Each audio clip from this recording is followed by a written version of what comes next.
Welcome to the channel, folks. My name's Shane. In today's video, we're checking out a wireless pack from Hollyland called the Lark 150 Duo. This is a dual transmitter to single receiver pack. One of the cool things about this particular unit is you can transmit in either stereo or mono, and it also has some really unique options that I haven't seen on other wireless packs. It's extremely windy outside today. I haven't seen anything quite like it in a very long time. So I'm going to do some of the review inside and some of it outside when we do the distance test. Of course, as always, timestamps will be in the description of this video, so you can skip ahead, back or forth if you so choose. Let's get into it.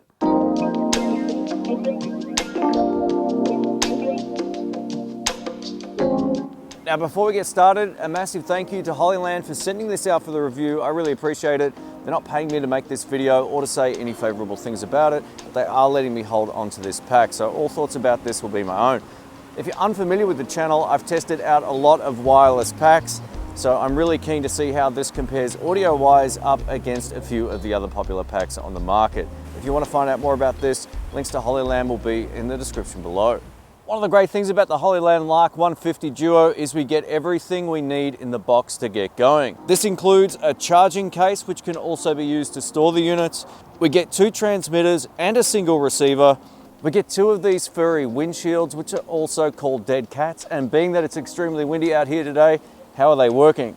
Included, we get a TRS to TRS cable. This is a 3.5mm pin that I'm using right now on my Panasonic GH5 II. And that's designed for mirrorless cameras. We also get a TRS to TRRS, and that's used to connect to mobile phones. Being that we need to charge the units up, included is a USB-A type to USB-C type USB cable, and you plug one side into your phone charger, for example, and then the other side straight into the charging case. Included in the box, we also get 2 lavalier microphones, which is a welcomed addition. Not every pack I've tested comes with lavalier microphones, even though these support lav mics. So I think that's really great, and we'll test that out in just a moment. One of the best additions to this pack is the carry bag. I love having everything centralized in its own little place, so I can just throw everything in this little bag and then have that bag in my camera bag. Bag.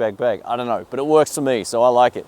Let's quickly talk about build quality. If you're unfamiliar with Hollyland, they specialize in sending wireless signals, whether that's video or audio. They make HDMI wireless transmission packs as well as audio solutions, and I didn't expect this to be built poorly, and it isn't. It's built extremely well. This case here is one of the best I've had my hands on. It really feels like you could do some damage with it.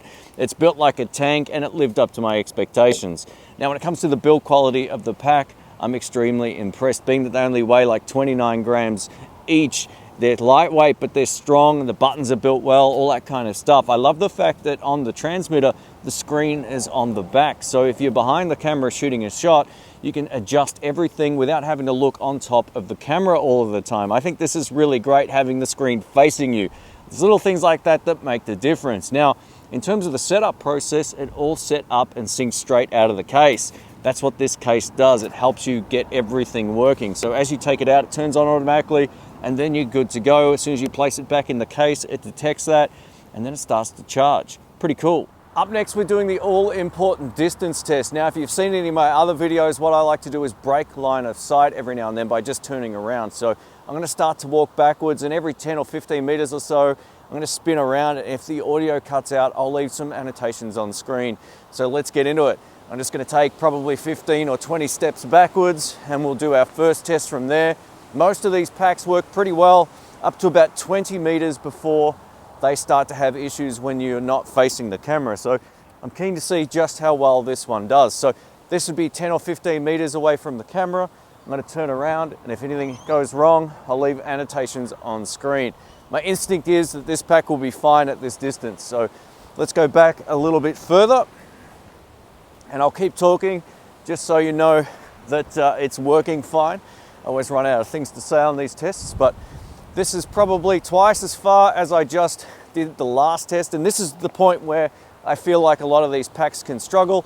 I'm going to turn around and keep talking just to see how it can do. Now, line of sight will work far better always than breaking line of sight, and this is at the point where the camera starts to look really small in the distance, and I get paranoid about it because it's a really windy day and my tripod sucks. So we're just going to keep walking backwards here. This is probably, I would have to say 30, 35 meters away, somewhere around there. I'm gonna do a turnaround test. At this distance, I expect it to fail, but I'm a long way away from the camera. So let's turn around here and see how it works. And if it cut out, I'll leave annotations on screen. Now, being that it has 100 meters line of sight, I could go back a lot further to test it, but odds are it's pretty close to its actual rating. As I walk back to the camera now, you'll get a sense whether or not it will work on a walk and talk style shoot. So if you've got it, if you're filming an interview and two people are talking or whatever the case may be, this is the kind of audio that you can expect on the move.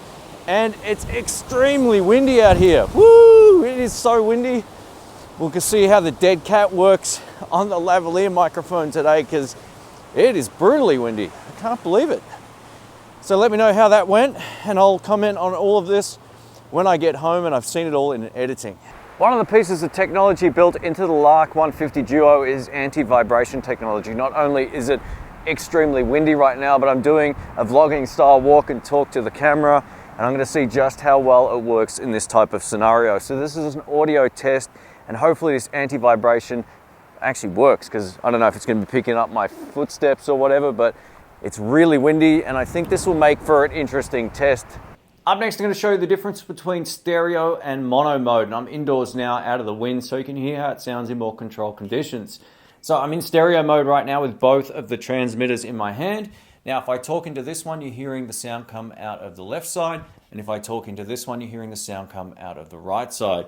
The reason why this is helpful in editing, you can adjust each person's voice independently for the best mix. Say, for example, someone speaks really softly and someone else has a really loud voice, you can mix them accordingly. I think that's really great.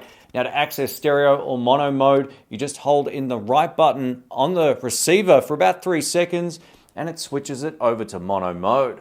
And now we're over to mono mode, and this works great if you're going to be doing some sort of live streaming where mixing left and right channels isn't appropriate. So as I speak now into each of them, they should be coming out evenly between your speakers. So this is a really great mode, but it offers you less flexibility in post-production. If you've got an interview set up, for example, always record in stereo.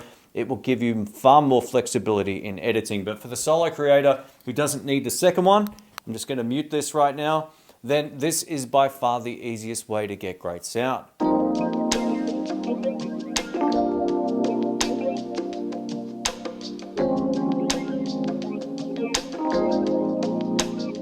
Up next, you're listening to the provided lavalier microphone. We actually get 2 of them in this pack, which is awesome. So if you're not a fan of using the built-in omnidirectional microphones on the packs, you can use the lavalier microphone that they've provided. Now, just one thing to point out though, there's no dead cat for the lavalier microphone. So if you need one of those, you'll have to buy it separately, but no big deal, right? At least you get the pop filters with the lav mics, and I'm using it right now just tucked down in my top here.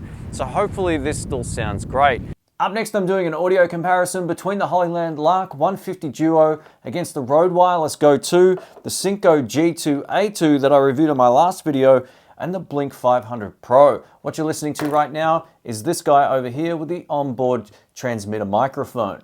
And now I'm over to the Rode Wireless Go 2. This is one of the most popular packs out there, and it also has some of the best sound quality. Can you hear a huge difference between this and the Hollyland pack? And now we're over to one of my favorite packs of all time. This is the Saramonic Blink 500 Pro. I'm a big fan of this, and I use it a lot across a lot of my YouTube channels.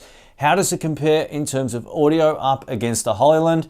I'm actually really keen to hear the difference. I'll give you my thoughts about all of these packs in just a moment, but we still have one more to try. And now we're over to the Synco A2 G2 wireless solution. One of the cool things about this pack is it works extremely well at a far distance, but I did notice it had a higher noise floor than that of the Rode Wireless Go 2.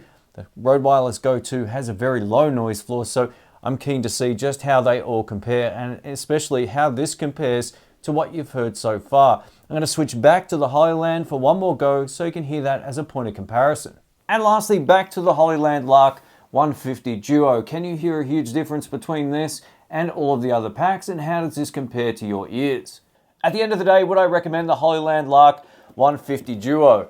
Absolutely. Sound quality wise, it's very solid. It has a good noise floor. It's not too noisy whatsoever. Just make sure again that you set up your camera correctly, bring the preamps down, and then crank up the unit for the best results.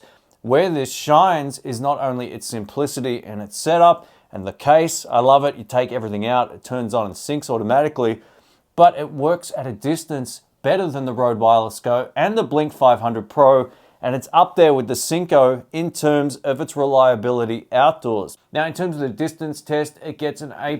Most packs will break and cut out a heck of a lot sooner than this, so overall, I think just based on my experience with it, it's a very solid transmission system to use outdoors when you are or when you're not facing the camera. The same can't be said for a lot of the other packs, so I give it a big thumbs up. I love the fact the case doubles as a charger. You can upgrade the firmware through this as well. It has a lot of other uses, so I think overall Hollyland have done a good job. I would suggest also going back, listening to the comparisons in this video between this and the other packs to find the one that you like the best, but I would have no hesitations recommending this for someone who wants solid audio. Thanks again for watching. Catch you soon. See ya.